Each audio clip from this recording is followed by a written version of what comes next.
Actually 30 minutes past 7 on Star FM, sounding good all the time. Tonight on the segment, on the spot, I'm hosting one of the most hilarious characters ever. He rose to fame through the videos of popular song covers he did, which were accompanied by humor. He is known for singing, dancing, and mimicking how Malawians speak Shona through his comedy skits. But apart from that, he is a music producer and a sound engineer by profession. He is a husband and also a father. Help me welcome in studio Enoch Chisale of Chisale Productions. He shall be taking us through his journey as we get familiar with him. My brother, welcome to the show, Chisale. Chekutanga watanga kuti nozi hilari nini hilarious. Oho, sorry, that is hilarious. Chilungu kaichi takauya ningalawa. Munaweza pa Facebook right now. We are now streaming live on my page and as well as Stephen Facebook page, talking to Dara Chisale vari panapa. So kwakali kuno vyoko kuli mushi asi Chisale asili auya panapa uyenda kammiririra ma questions yeseka mujavunza banda kwete Chisale ayo manje ndi ma questions abanda saka Chisale saka adani banda ka achafana kumiririra Chisale exactly the other way around exactly. So I love your accent when you do your skits imitating matauro Shona anitwa ni Malawians. So why did you choose that angle? Aikona munoziva kuti chinu chikawandilwa stereke achinakise. Saka nakaona kuti zinoitwa nemakalanga zekuita masikizi zawandilwa maningi. Saka kuti ndiwe unique manje notosvaga chimwe chinhu chiri unique. Right. Plus inofanira kufaza ove kwanguka. Saka vakatonzwa katonika kaka zatolingana. One of us ati ndewedu. Exactly. So it's not even mockery. No. Aisi tomboli mokali wali kutofala izvi kuti ayo ndewe. Yes, tine mmiririri. So tell me, unobva kupi kumusha, unobva kuMalawi ere, unobva wapi? Ini nakangofanana ne tropical punch. Tropical punch. Exactly. Just say musanganiso wemaludzi. Tropical punch. Olo salad. Nesikala salad ndikene zwese. Exactly. Abanda manikazikira ndokuchoka mbamvu kasho stenda kumbeni ndokwala bana. Ndawa nakavunzisisa baba wangu. Right. Kuti isusu takava kupi. Akwedu cheko akusi ku Malawi. Ni ku Mozambique. Right. Mukadzevunzisisa futi munogona kutonza futi utaka vakava ku Angola. Right. Yes, saka zichingoenda zvakadaro. Okay. Yes. Okay. Tropical punch. And the tropical punch. So ndipauti timbo pindaka ndo zati mimi makabarwa nekukurira ana I'm talking to Chisale Enoch. Ndo ndizati wakakurira ku Mangura. Chimbotitsanangurira makurira wakaita Enoch. Okay.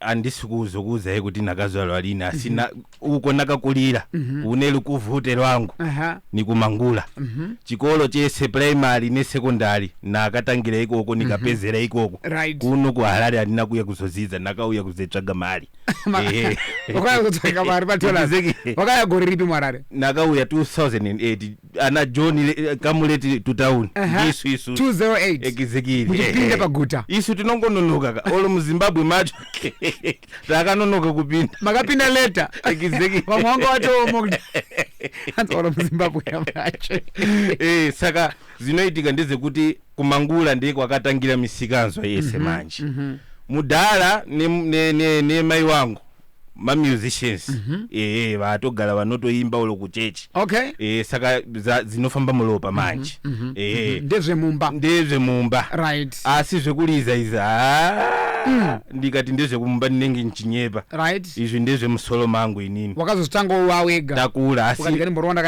asi taita musikanzo pa keyboard yeku church manje. Alright. Asi chinonakiza apana akandidzidzisa keyboard olokuliza noliza ma drums futi apana akandizizisa.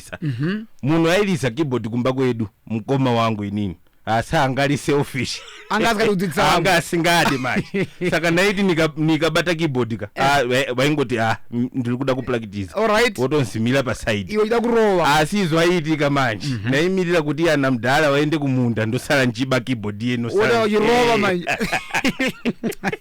hanze ndatoende kumunda alright yes. So ndinonzwiza tokakura uchifarira zve music une passion nenyaya ye music then in your previous interview you mentioned that makatombo gadzira madrums out of chigubu. Is this true? Yes, it's very how old were you then bazvakaitika nanga ndiri kuma grade 6 ikoko andichaziva kuti nanga ndine makore mangana asi nanga ndiri kuma grade 6 na akatogadzira tumadrums twangu mushe izo ndaleva kuti zanga zili mulopa ndaitoita zvese zvichitonakiza kutounganiza vanhu ndichiriza saka alilipo limwe gore manje kwakauya police band kumangula saka nanzo kuti kune police band ini udokwa ukuda kuziva kuti madrums chayo anofamba sei nakaenda ku police band kuma 5 pm apa yaitanga kuma 8 9 iko 5 ongo apa nzimbo nanga nato pa nzimbo early bed exactly saka mkoma wangu akadzeuya manje ku police band kuya akati uli kudiwa kumba unikata kumba andisi kudzokera yes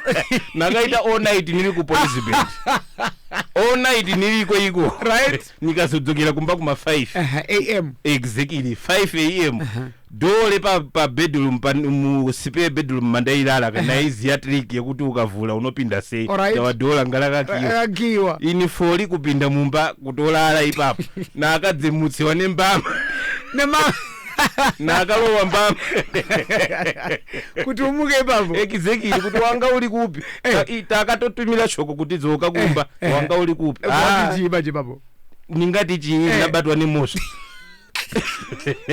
kutongonyala wodzichemera zvako azozichemera laki nafuti andina kudziitira ujeni ujeni this is hilarious. It's too early, Abanda. What do you call that? We are live on Facebook right now, talking to Abanda on the spot. So, Jema keyboard, makazo yato tanga rini kuyazo rowa manji? 2000 nangana totanga. Yes. Saka ama 2000. 23 years experience nichiliza keyboard. Yes. Alright, 23 years. 23 years nichiliza keyboard. Saka mukatondiona nichiliza keyboard aikona kuda kuita competition neni. Na akatanga kudala chibasa ichi. Machinzwizisa. Makato chimaster chigame chacho. So how many instruments do you play? Noliza ma drums. Noliza ma keyboards. Noliza bass guitar mkazi andizoliza zangu umkazi amuliza andilize because I see instrument. I understand in high school magamuri part of the band rekuchikoro. Tell us about that. Langali siri band rechikoro langali li band lemu class isusu tanga tili nubu. Alright. Vanhu vaita noise wewe apa imagine kuti nanga nditoli class monitor nakaita class monitor for 2 years saka form 1 ndakatogadzira infect takagadzira band ne 1A yaizi 1A music. Alright. 1A music exactly chikolo ichocho tanga tiri nubu taitozika nokuti we band vanhu vacho vatondibata vakati ukaenda ku radio aikona kukanganwa kutaura kuti ndisu takatanga musikanzo pane knowledge wendera pane chandafira pane ivani vakawandisa natokuita shout out mwatozvinzwa ipapo saka ndiye pakatangira musikanzo yese ipapo saka takaita 3 years jet form 1 form 2 form 3 tichiita kabhendi ketu kangoli nemadrums chete pasina magitare nemakeyboard tichitambisa chiuno nenge baba alale saka akandidzidzisa dzekutamba chiuno anonzi knowledge wendera ulo chamboko anorova chiuno icho zvakaro apa munhu yechechi anoenda zinotopesana so ndo vetuma portfolio asi tambisiro yanoita chiuno and zinopesana so aiwandapo. So kumba vaizvitendedzere izvozvo zvamaita kumba vaifarira kuti ndirize kuchechi chete asi zikangoita zekunze izi vaitopesana neni. Saka tira timbonzwa muchikura mwari munhu angane musikanzwa misikanzwa yanga isipo ndakazotanga kuita zemagirlfriends after ndapedza chikolo alright nanga ndakazibata kubva uri kuchikoro grade 1 kusvika wapedza kuchikoro hauna kana girlfriend handina kana 1 asi chakazongoitika ndechekuti zemusic ziri muropa saka kulambiza manje ziri muropa chinozibata chiri muchi chinozisiya ndechiri mumaoko asi chiri mumoyo nofa nacho right. Saka since vabereki vanga vasitonyatso approva kuti uite zvemimhanzi izvi wanga wachitarisa kuti iwe unge uchiita career ipi? vaingoda chete kuti ndiitewo zvinhu zvinobatika chete havana kutaura kuti ita dokta olo ita nesi olo chi vaingoda kuti ndidzidzewo ndiitewo zviri nani. Asi iwe une tariso yezvimwe zvawaida kuitawo here zvisiri zvauri kuita nhasi? nakatoluza hope nichiri kuprimary chaiko. Wakaluza hope waida kuita chii? naida kutoita pilot chaiko. Saka wai wakazoluza hope uchiri kuprimary wanga uchine mukana wakakurisa wakutoluza hope kuprimary. Aikona nakuuza kuti grade 6 ndiye apo ndakatanga kugadzira madrums. Right. Saka ndakanzwa kunaka kwemadrums. Ukati hapo pilot izikana. Kubululusa vanhu nchienda nawo kupi. Ndienda nawo kupi. So now that you are older and mato nevana venyu mudhara vamatonawo mato muberekiwo zvakare kumba kwenyu mashoko amungade kuudzawo imi vabereki pamusoro pemacareers evana vavo ndikuti kudii? Vabereki vangu here olo vamwe aiwa vamwewo itai izo munoda nevana venyu aikona ndi venyu kana mulimi muri kubhadhara school fees wauze izo muri kuda asi kana zazokupandukirai kumberi uko avasiye vaiti izo vari kuda vana asi iwo uri mubereki akaita sei type yako uri type yemubereki yekuti anoudzira mwana zvekuita here kana kuti unoti mwana ngaite sarudzo yake? Tinongowauza kuti itai so asi kana vasiri kuda ndingamanikize azviite ndawaini ndakatorawo nzira yangu iwo vanofanira kutorawo yavo. Ko mashoko ako kuvabereki I think vasingasupporte madreams evana vavo? Lambai makashinga kana chokwadi chichibuda chichazobuda kuti mwana wenyu anoita nezvei saka handifaniri kuvaudza kuti lambai muchiita izvo muri kuita asi ndiri kuti kana zazonyuka pamberi apa kuti mwana wenyu anofanira kudhiraivha magonyeti achamadhiraivha chete. So mudhara makapinda musystem zvekuzonyatsotanga kuva viral nenyaya dzemaskits, but ndisandabata nyaya dzemaskits ndinorangarira kuti ndakambogona mnyengi maimborwa makeyboard nanafungisai makashanda nevaimba vangani? Vaimba avo nakashanda navo vakati one day vamwe vacho vachiri maapi kamingi nanasi. Vamwe vacho vachiri maapi kamingi? havasati vasvika. Kosei saka unoti maeriro zvisinganaki dai zvainyatsonaka dai vato masters ka ola 7 icho chinoitika ndechekuti haumanikize nzeve dzevanhu kuti zinakiriwe izvo zisiri kuda. Saka chinoitika ndechekuti isusu tinongobika chete asi munhu kana asiri kuda kudya sadza haamanikize. Alright, but chindiudza ilitsi yamakashanda nawo. Alright, nakashanda neiye fungisai mashala kupe sorry mashavave exactly ne chausi chimulamba sorry mfundisi chausi chalamba ne uyu futi uyu anozani uyu tembalami tembalami ndiye upi wekunotoni aiwa asiri wekunotoni ndikutaura temba uyu kaikona uyu wekunotoni uyu muimbi tembalami wegospel. Alright, ne uyu kuda musvene asiri musvene uyu kuda mutsvene asiri mutsvene kuzotevera vamwe maapi kamingi andiri kutaura nasiya rimwe group CCAP voice of Dimbale so voice of Mbale ndakambokuonai muri kozvecho kuCCAP exactly ikoko ndiye kwandakaseva maningi yes. Alright, so palist yamataurai atingati maupcoming pawano mataura ndiani? Tembalami here kuda mutsvene here andina kutomataura ipa ndanani pamwe wangazikanwa kubva pamuri uchitaura panguva inoi? regerai kuti vazikanwe vari vega onai makuta udzvanyiriri hausi udzvanyiriri kana vasina kutozikanwa regerai vagare vari maupcoming. Icho vanofanira kuziva ndechekuti havasiriwo vatanga nazvo. Yes. Alright, zvakataka kudhara zvo zvisingaperi. Exactly.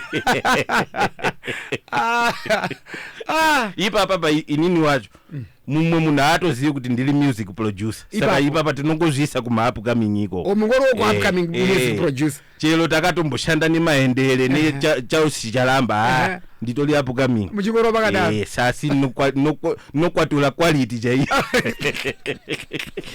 All right. So what was the video, I mean, you posted that you think it changed your life?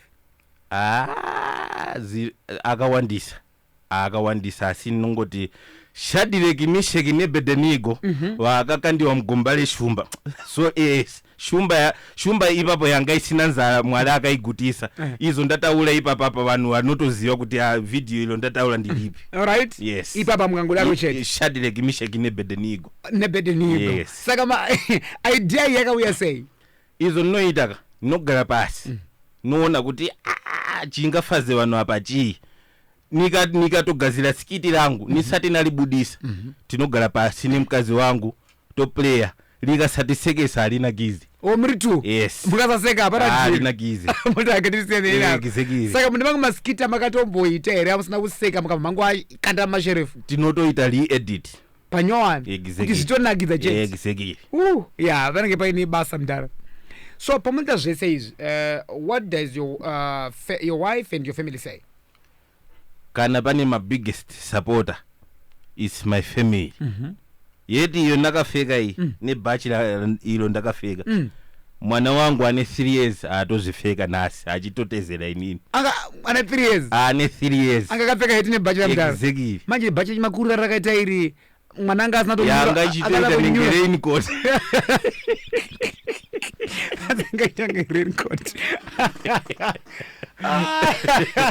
No, inini I'm okay. For tonight I think show inoona kupera panapa because atichakwanisa kupedza show guys. Chisale abanda. So sari abanda kwatotora kubwera. Kana uchishandisa mitauro nenge iyo tiri kushandisa panapa ukaenda pamamaini olo kumaplazo right mazira ane mkulumbira sitereki iwo vabva kule ava vakaita nenge isusu right banda pili Chisale mazita iwayo ari very popular saka ndakangoti regerei ndishandise banda pili Chisale ndio mazita acho iyayo. Alright, isenemu nyangwe zvazvo iri popular vanenge vari vanhu ukama here kana kuti ingori isenemu inozongoshanda kuti munhu akabva neapa zvakadai vamwe vanomashandisa semasenemu asi mitupo okuti banda mutupo yes Chisale mutupo pili mutupo. Alright. Yes. Saka inenge iri senemu yacho ndiye kuti chi inini notonzi Inoki kuvuta. Yes. Alright, saka Chisale ya senemu ya mutupo but ukazoita uite popular manje nge ya senemu. Alright. And you portray a hilarious character from vabanda vatatara nizvo panapa endamaimuzi. So I've noticed from my videos akawanda so ndimi chete mune muripo but mchiapia you know nima characters akasiyana at the same time per video ka 5 or ka 6. I know it's technology but how do you go about it? Zvinoita famba say it must be a lot of work. It's a lot of work. Yeah, but inoshandisa iyo anoti pachilungu green screen. Right. Machira anoshanda zvakawanda saka isinoshandisa riri regreen manje right. Saka mukasvika pamba pangu nichitoita skiti nakaisa jira regreen musafunge kuti niri pamasowo aiwa ninge niri pabasa saka green screen iyi ndiye kuti ndizokwanisa kuita sei kubvisa background right. Apo paakushanda chi technology papa right. Saka ninoita 8 macharacters ndine 8 macharacters pamunhu 1 exactly. Saka zvinoitika manje kana video rakareba 6 minutes it's 6 minutes per character. 6 minutes per character. But iro video rachi pakuzobuda kwaro rakareba 6 minutes rinenge rakareba 6 minutes. Wow, okay. Saka zvinoitika manje inai kuna ndataura kuti ndinoshanda mu studio. Yeah. Ndinotanga nagadzira audio. Nagadzira audio paye notoimba notoliza magitare chichi zvese zvikapera izvozvo right. noita conversation kuti inoita voice la banda lodayilwa nena gopiri lodayilwa nena maimozi kushikira audio yese yapera yes kana nakuzita video nozoita izo anoita ma musical videos neni chingoita lip syncing chete vamwe anoti lip singing asi inonzi lip syncing yes saka ndeizo ndinenge nchiita ipapo saka pakugadzira video manje each and every character ninoplaya chi audio yenagadzira kudhara nozobataniza manje asi notanga ndabvisa background ndoisa iyo ndiri kuda panguva iyoyo yes exactly yemuchechi exactly asi kana ndichiita ndichishuta one character ninotoita nenge ndiri kutaura nemunhu paside asi pasina munhu kana ndichitodayira abhanda vari kukona uku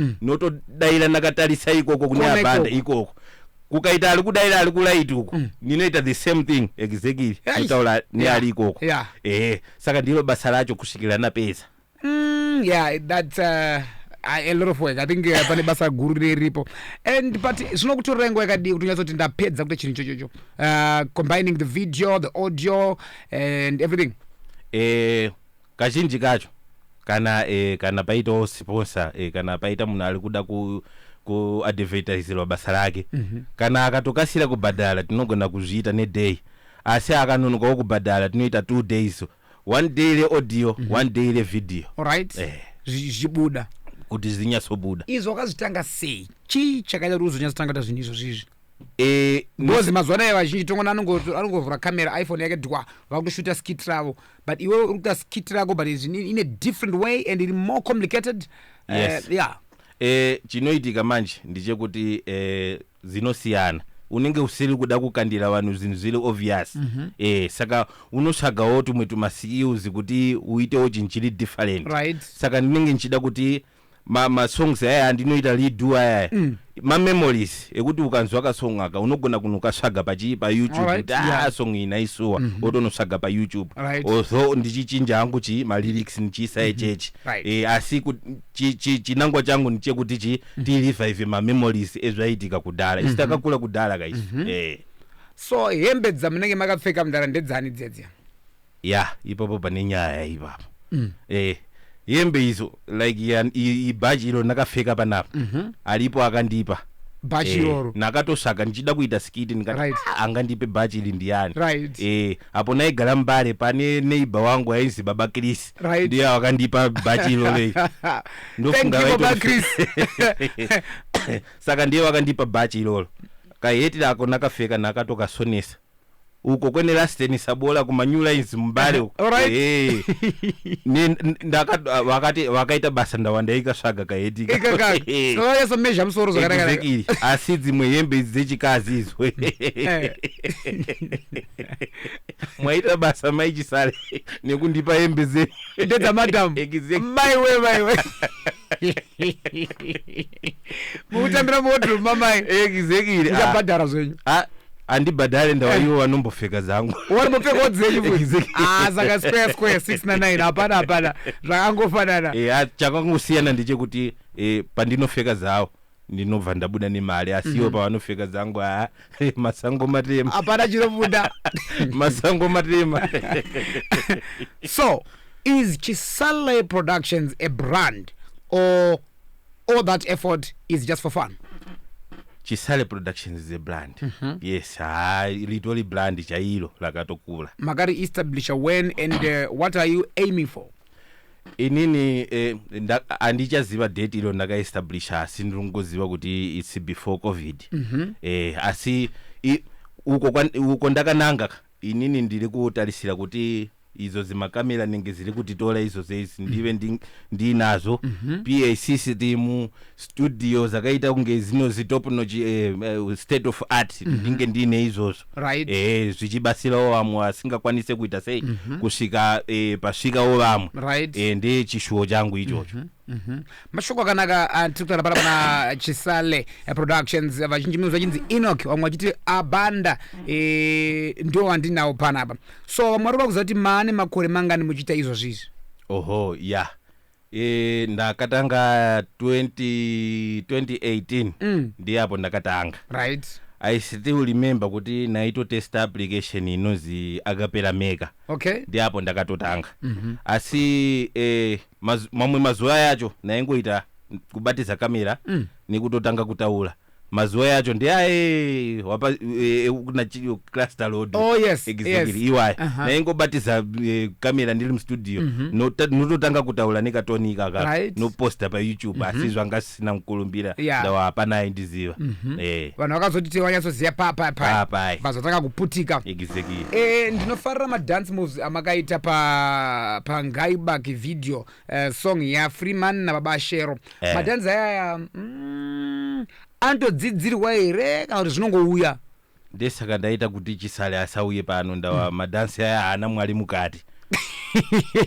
Sure olopa worship song muchechi munhu anetambisa chiuno ali kufunga kuti ali kushoye baba alali. Ayi azifanire kudalo so kana tauya kudzinamata ngatiite ize kunamata kutambisa chiuno nenge worship song yapinda lumba olo yapinda baba alali wali. Saka zvinongouya. Zvinongouya asi akutamba anotamba. Makazvitanga rizvo kutamba izvo? Zakatanga kale asi kana wakaonda soka azinyasobuda zakanaka. Manje makasimba kani? Zinobuda futi. Nakasimba ndepa zinonakiza manje. Anditika ma moves acho. Ndawa nyama zinenge zichinyasotezera. Pane pandakambona mchiro dance ra is it Dayton Somanje. Exactly. Right mchiro asi maifarira makakona mchiterera music yesterekere wani. Ini ndinoterera music yese. Ndinoterera music yese saka kana ndichiita sikiti le a certain artist ndinolisecha kuti aizifambisa sei. Kana aitamba nenge zvakata noto try kutezera kuti zvibude sekudaro. But mune chipo chinisa toti you are multi talented. Tongoti kudaro. Right. You are such a jovial person. Tichiona Mdana Chisale. Yes. Munumna nonakirwa nguva dzenyu zhinji chichi. Are you always like that? Zinombosiyana. Munhu anonyasoziya unhu wangu chete ndeuyo ali kumba. Madam. Yes. Pamunombofinya mafesi. Yes. Mune manyasoziwa ziba potamiyo. Chakafungisa dzimba matenga. Chakafungisa dzimba matenga. Saka munotombotsamwa here mudara. Zvakatoshatirwa kuti padeni. Zvakanyanya. Yes, zvakanyanya. Mozodzoka kuti mumudu. Saka patime mune makatsamwa ya azvi affect basa renyu iro riri kufadza ruzhinji. Anotozviziva kuti kana nchida kushanda tikatongonesana chete ndichashanda ndinotomira kushanda. Mototi agani mbutsveta. Yes. Ndozozona paya. Ndawa inini ndinoshanda nemudu. Ipapo kana tisiri kuwirirana. Right. Ndinotomuudza kuti shanga tigadzirise izvo. Tinyasowirirana kuti ndikwanise kushanda. Asi kuti ndikwanise kushanda. Exactly. But tingati chi muri short temper here muri munhu sei? I'm very long tempered. Anikasile kutsamwa hai. Unotsamwa time. Ukazoni unondatsamwa. Bado chinenge chaitika. Pane mawana makambonyatsopinda ndapinda mawana bada. Alipo hobo. Chimbundudze ndimbonzo. Azikwanise kutaulika pano. Tiudzei mawanika. Ndosayinzi mawani. Tiudzei makapinda ali mawani. Azingagari mawani. Tiudzei makapinda sei mukabuda sei? Mkazi wangu kana uliwo uli kuziwa gala uchiziwa uli wani. Mawani ngaite talk of the town. Talk of the. Makamabadura phone. Nanga nisingade nayo. Right. Asi mazuwa ano nakatendeuka. Ni munhu boma. Bozi mataura nyaya kuti mimi kubva form 1 kusvika form 4 makamsangana baby pachikora. Nanga nisingaite izvo. Saka vanhu vakaseva manje paanozokupedza form 4 vanenge vakuita double kukavhira paya. At least you understand.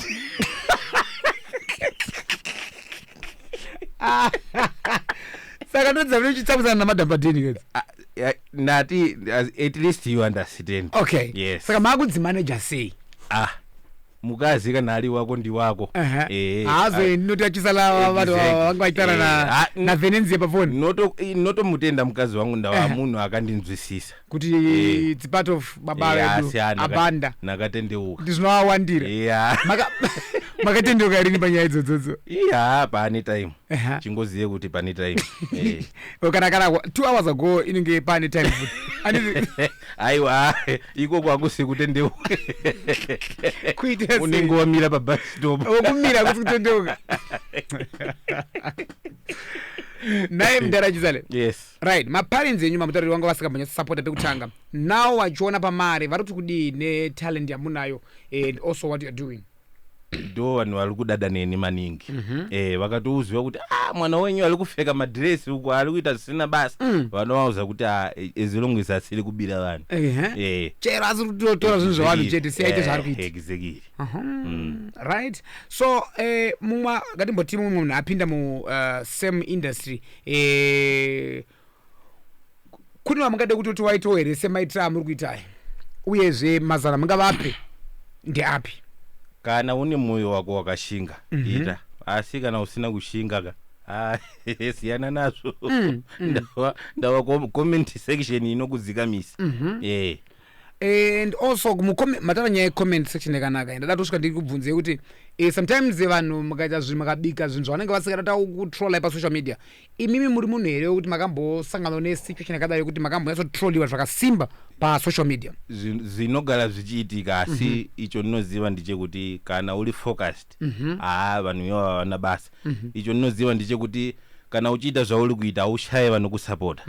Vasingakusapota handikoko ndawa ukabika sadza pane vasingafariri sadza ndizvozvo. Saka vasingafariri sadza havafanire kuti iri sadza rakashata. Unongosiya sadza woenda kuraisi kana kuti woenda kumasipageti dzekuzoti sadza rakashata. Siriai vanodya sadza vadye sadza. So pamunombotrolliwa, how do you deal with negativity? Ini ndinongofarira kuti mkomazuka vakaisa chiye chifunction cheblog chiye. Alright. Ngoita blog and delete. Atidi negativity.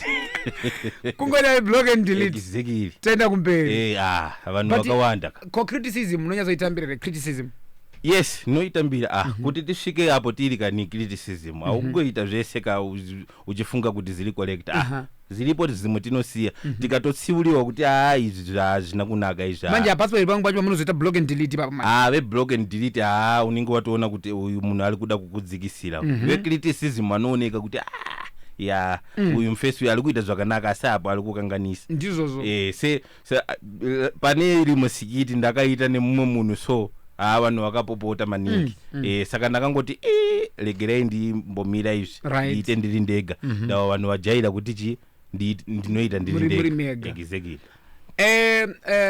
Mkoma Enoch Chisale abanda. Exactly. As a music producer, what are some of the songs you have worked on dzamakaita pa tambotaura nezvema artists amakashanda nawo?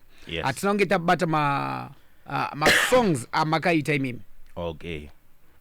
Pane song yekuti CCAP Voice of Mbali yekuti nganganga yeku live DVD.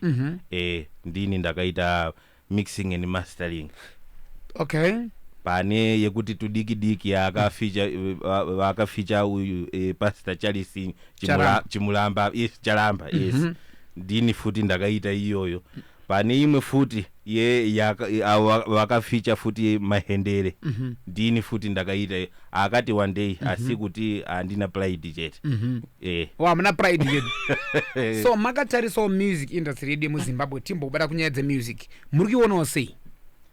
Music industry handiri kungoiona maonero aendaita kudhara. iri kuprogressa zvakanaka here kana kuti zvinhu zvachinja for the good here kana kuti mukuti vanhu vanonga kurasika? Chinonesa manje imisa producer ndimi munobika music yachine sound yacho. Yes, ndizvozvo asi kuti vanhu vari very complicated, nzeve dzevanhu ziri complicated. Unotogona kubika chingoma chako chobva chakunakisa mustudio motosimbisana neartist kuti ichi nchihit ichi asi chikakandwa kunze uko inenge iri mboza. Asi iyo musingatarisire kuti regerei tisiyani nayo. Ikatongobuda nemistake chete unotoona kuti ichi chimbambande chaicho cheso. Saka ndinoona tikatasa nyaya dzana gata se music yekuna Nigeria. Yes. Vane sound usina kumboudzwa unzi uyu muNigeria ari kuimba. Unotongonzwa ne beat kuti this is Nigerian. Do we have that sound as Zimbabweans? Where one can quickly identify this is a Zimbabwean artist. Zinonesa kandeze kuti originality inonesa. Kuti utange chako chinhu chiri original zinonesa.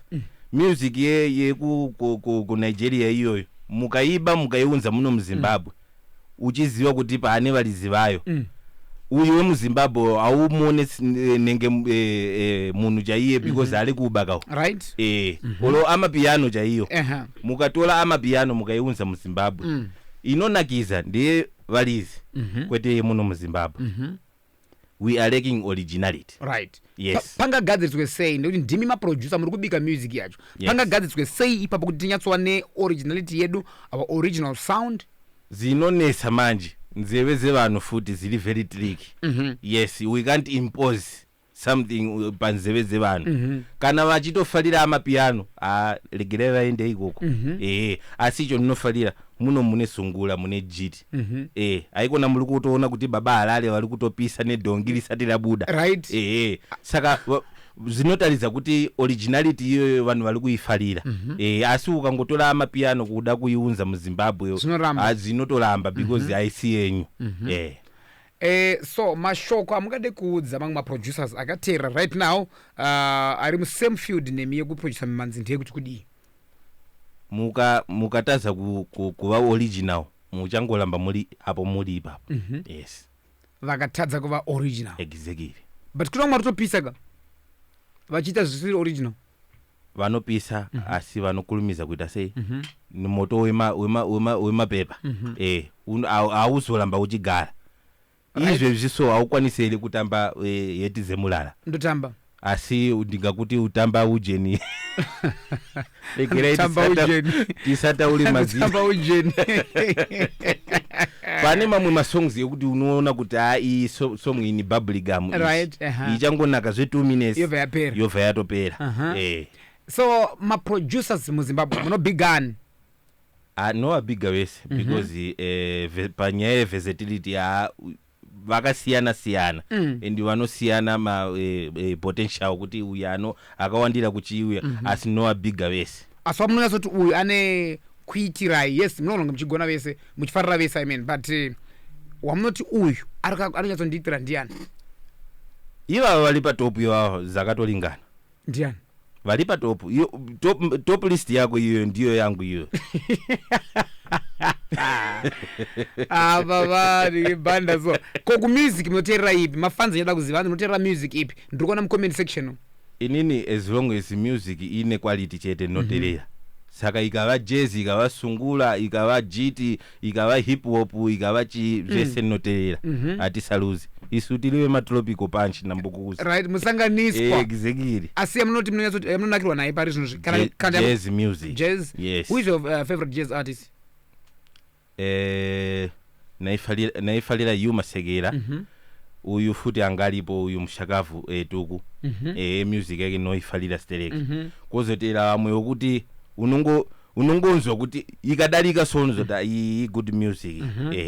Zemazita vakawandisa. Ana mbeu munowanzwa siya ari kumazwana. Mbeu ya ichiri kubuda. Anti yakabva yakajalwa ne Oliver Mtukuzi. Yes. Saka ichiri kubuda anomfalira mbeu. Andidi. Yes. As a music producer and route ndimbonzukisa zvakare kuti I mean in fact how do you balance being a singer, a producer, sound engineer? I know you're a sound engineer by the way. Exactly. Tasa baba kuti muri sound engineer. Makatanga rini zvekuengineer? Nakatanga 2013. Apo taishanda tiri kuchechi. Makazoendera kuchikoro here zvokuva sound engineer? Tina kuenda kuchikoro. Zvangu inini zvoninoita ndiende kuchikoro.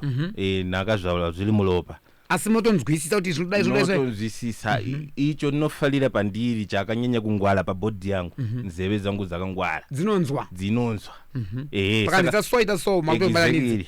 ma songs ayo munonzo malendisheni ndinoita ndini ndinoliza ma instruments yese iwayo. Alright. Saka kana baseline lila lakadeo sonofana utotezera izo. Saka ndili kuti no bigger nzewe yangu kudalika mapasi. Alright. Alright. So mnozvibalansa say now kuva a singer, a producer, sound engineer, social life, and spend time with your family as well. Chinu chimwe chete. Asi kungoti chipo icho chachina kupiwa vanhu vakawanda. Vamwe vaimbi chete, vamwe vanongoliza chete. Ipapa nikatokupa mumwe munhu anogona kukulizira asi kumuti imba dololo. Asi nini notenda Mwari kuti akandiita kuti ndiimbe, akandiita kuti ndilidze, akandiita kuti ndiite engineering, akandiita futi kuti ndiite art no drawer futi. Oh, no drawer. Yes. I didn't know. Akaita futi kuti unika ku decoratera keke apa unoshamisika kuti munobima keke tinoita zvese. Asi kungoti atina exposure chete.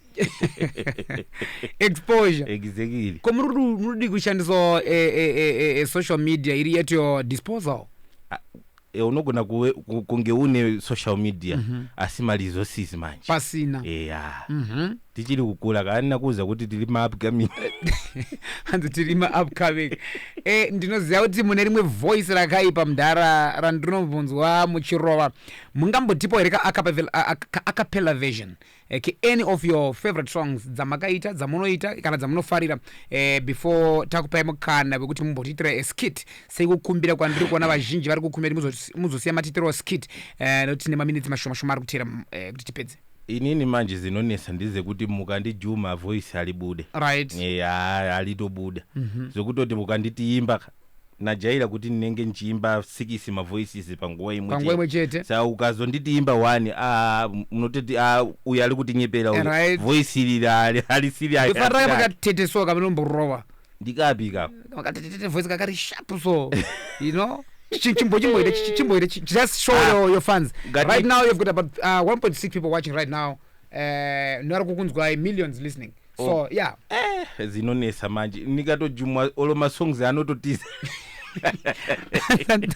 Vanogona kunyola mu comment section kuti vari kuda kuti ndiimbe Hanzi. Alright, okay, my fans manyama Hanzi na mdara Chisale abanda ndokuimbirai kapi nyorai mu comment section kamuri kuda kuti vanga vachiri kuimbirai. So reganteze mu Facebook page yedu yakanziyo DJ Ola 7 and also yakanziyo Star FM pa Facebook apa ndione kuti mati kapi voridza ipi yacho vala kuti vakuimbirei ka acapella version. Saka nyorai nokukurumbidza pa Facebook apa kana pa WhatsApp number 0772162651. You can send your message or your request kuti varimbe ipi yacho. Okay, ndikona ma message akandara kuti akupinda achimhanya amaranzi ngavatambe. Kutamba ndati Chisale ana kuuya pano. Saka ungatambisa abanda sure. Olaiti kamboka alegere ndiimbe asi voice likukleka. Hanzi ka voice kama emozi ndikapeka. Olaiti legere ndiimbe asi zikatadza kubuda munongoti amen muliko kukumba iko. Alright. Zvafunga zatotanga. Alright. Zvawafunga zvekuyenda siyawaoneka zvikanohoma ikoko unowana madzokero asi wandigumbura zvinondirwadza kuti tiparadzane ziva gotsirutsito regerai tigumire ipapo.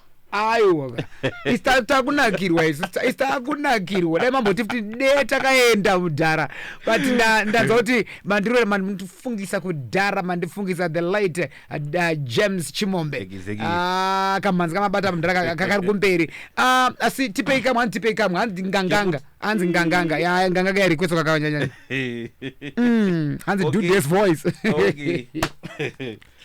Ngakale antu angakunyoze uli mwana wa Mlungu iwe yemirire nga uli mwana wa Mlungu ngakale ife tingakuseke uli mwana wa Mlungu iwe yemirire nga uli mwana wa Mlungu ngakale ngakale ife tingakuseke iwe uli mwana wa Mulungu iwe yemirire nga uli mwana wa Mulungu.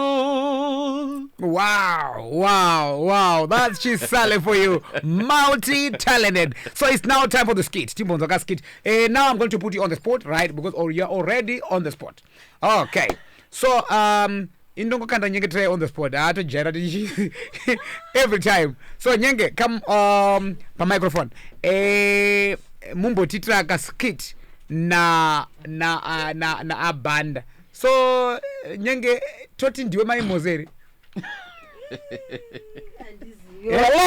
What toti ndimi mai mozi? Chingoti pa maybe what you want us to talk about. Vanu babatanga ivo ndo sungopinda. Muzongopinda. Yes. In fact, ndisandataura na nyenge pane mvunzo wayabva kune muteereri akati vabanda vane vana vangani? Izvi so vandiri kuziva itu. Vamuri kuziva itu. Alright, that's fine. So tinoda kuti abanda vane vana vavo 2. Yes. But vada kuedza kutarira my banda kuti my banda ndakaita vamwe vana kunzoku asi ndoda kuti part of the family. Zakanaka. Yes. Saka ndini my banda. Ndiwe my banda. Okay. Asi vanhu vanoziva kuti handina mukazi kuchechi kwangu. Alright. Asi muliko kumba. Okay. Yes. My banda. Mati baba. Pane nyaya iri kundinesa maningi. Inyaya ipi? Ndiri kuona ninge vana vashoma. Amusi kuzoonawo izvozvo. Kana muchiti vana vashoma muri kuzama kuti chii? Iwe ndiri kureva kuti kreshi yedu ine vana vashoma. Saka inini ndiri kuda kuti vawezere.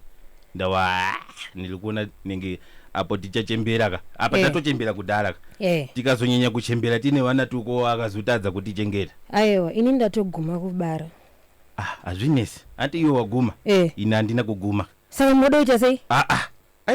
Ausiri waramba. Aiwa vana vese vakawanda tinovapa chii tinovachengeta nei vana vacho. Wakakula uchijechi. Aiwa vaviri vavo vatokwana muda tite vana vakaunda kuti zvigoita sei? Inini ndiri kuti kana iwo waguma ula wako watoguma ka inini wangu ausati wako. Varipo vacho mukutadza mukundikana kuvachengeta simuda kupama vamwe vana pamusoro. Basa kuti ndiri kutadza kuvachengeta handisiri ndega kana ndiri kutambudzika. Saka muri kufungoita sei? Iwo kana usiri kudaka zimushini dzinogadzira vana ziriko hobho kunze uko. Kana muchiti mushini muri kuzama kuti chi muda kutora mukadzi wepiri? Ndiwo uri kudaro. Aiwa ndizvo muri kuzama kuda kutaura ka muri kuti chi ini panapa ndiri kuona mumwe mushini unouya ini ndindega mushini uri pano. Ndozvitongo ripo izvozvo. Yes, handisi kuti ndichaunza mishini panapa. Inongoshandira ikoko. Modozounza zvinenge zvaproducedwa nemushini wacho napano. Inogona kugara ikoko as long as nichiziva kuti vabhanda vabhanda. Iwe regai zvamuri kutaura izvo. Watanga kuda kunditonga. Ndati ndikazviziva ndikangozvibata chete. Inini ndiri chihera ini ndikazvibata chete. Chihera ichocho unochiitira kumba kwenyu. Aiwa pano ndo pamapangu. Handi makanditora mukandita mudzimai yenyu pano. Unokulola ndini. Saka kana ndiri ini I'm the head of the family. Iwo you are the tail. Tida kuzviona. Aikona wati unoda kuzviona. Unoziona nemaziso ka. Hamundizive. Nokuziva. Ausiyo maibanda iyo. Usarambe ndawa ini ndiri kuda vana vakawanda. Nakatouzwa kuti uchaita vana mukadaona kana munozovaita sei? Professor nakapiwa musangotedzera maprofesa munongoudzwa nemaprofita enhema. Uyo uri kuti muprofita wenhema mukuvaziva kwamunogara muchienda ikoko ndevenhema vese vana vavirivo vatokwana ndingataura chihera ndese achidhindo zvakwana ndatopedza passion guava sure ni profita wenhema aikona kudaro iwewe akatoniuza kuti ndiri kuita vana 6 apa tiri pa2 aikona kudaro iwe. Thank you so much. I'm telling guys, no, it's fine. So that was Abanda Chisale Productions on the spot. Thank you so much, my brother, for coming. So how can people get in touch with you? Yes, munogona kundibata pa social media ku Facebook it's Chisale Productions. Ku YouTube ndo uko ndikuda kuti muwandireko ku YouTube ende muno subscribe Chisale Productions. Right. Iko ndiko tinowana cheuviri chekuti tibasire muli enda wazinonesa kakungokupa izvinu mahala kana usingade kubudisa mali yako chingoenda ku YouTube ndaoka ukaenda ku YouTube tinowana something saka yakanzi Chisale Productions kwese ku TikTok ku Facebook ku WhatsApp isi Chisale Productions inamba it's 0772 yes 201 26 namba yekupesira muchasvaga mega.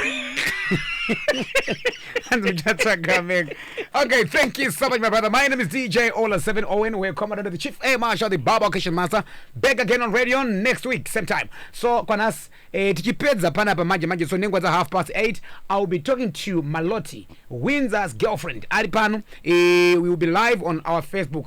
Radio, but we'll be live on Stephen Facebook page and also DJ Ola 7 Facebook page. Mnaweza kutimirira maji titakutana na nemdzimai kali chimoko cha Windsor. Arutani mashoka na ubotara nesu kunu tikalewa gatimbo pamkana. Nditika you can follow me on Instagram at DJ Ola 7 Facebook page DJ Ola 7 Stephen and of course my YouTube channel at DJ Ola 7. Don't forget to follow us on the big one at Star FM Zimbabwe. Kwanas, bye bye. Good night. It's time for the news. This is Zim Papers Radio Broadcasting News.